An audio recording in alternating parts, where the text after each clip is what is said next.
Hey there, this is Alan.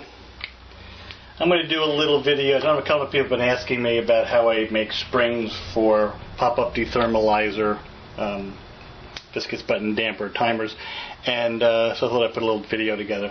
This is basically the setup. Here I have a 7/64 drill bit, and that is my winding mandrel mounted into a piece of 1/2-inch ply, and this is my winding tube, which is a piece of 5/32 brass tubing, and on it you have a little nib that I filed out. I don't know if you could see it close up. I'll take a picture of it and post it, but there's just a little bit of a end left on there that's going to be used to grab the wire. So first thing to do is I have 36 inches worth of 009 music wire. I'm going to bend a little L in it, stick it into this hole right here, and that's going to hold it while I'm winding, because unfortunately God did not bless me with 4 hands. Sometimes you can really use that in this hobby. Just to put a piece of tape down to hold it in and have it run adjacent to the mandrel. Now I'm going to take my, only because I'm lazy, my winding tube and chuck it into a little hand drill.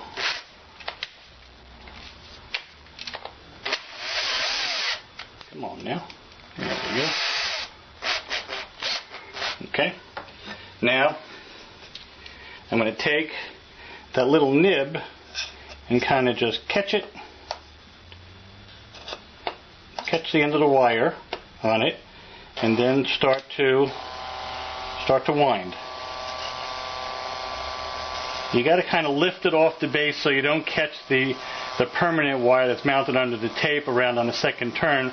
But once you start doing this, it'll start to raise off, as you can see, and it gives you plenty of clearance. Don't do it too fast, otherwise the slack wire or the extra wire that's not wound yet will wound all the way around your drill, and you have a bad time. But just wind and wind like that.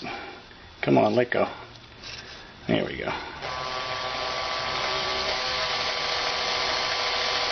Just sort of wind around. 36 inches in this particular setup is good for about 100 plus turns, which I find gives me a pretty good spring.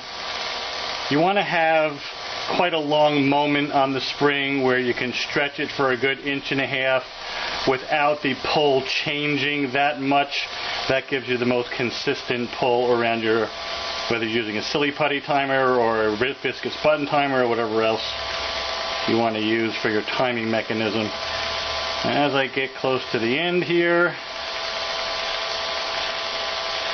I'm just going to let it finish off.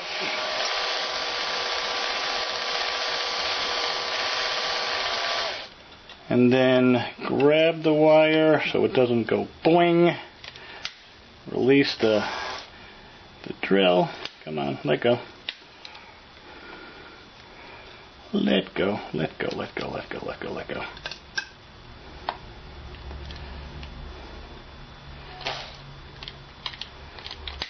And just unwind it a little, get some pressure off of it. Oh, come on now. Be nice, there we go. That's that, and we let the spring, pull it off, and now we have a nice little spring, and we just clip the ends off, clip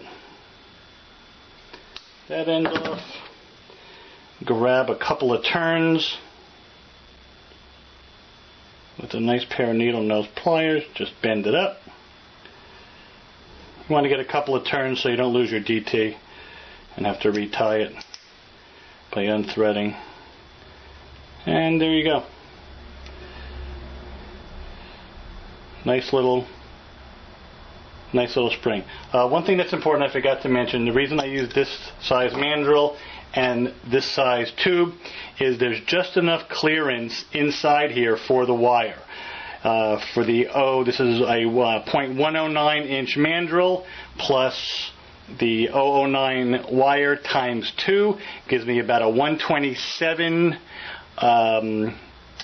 OD that fits right into the ID of this piece of 5/32 inch tubing and keeps everything nice and tight. You got to keep it tight or it will unwind itself right on the inside. And that's it. Any questions? Shoot me an email.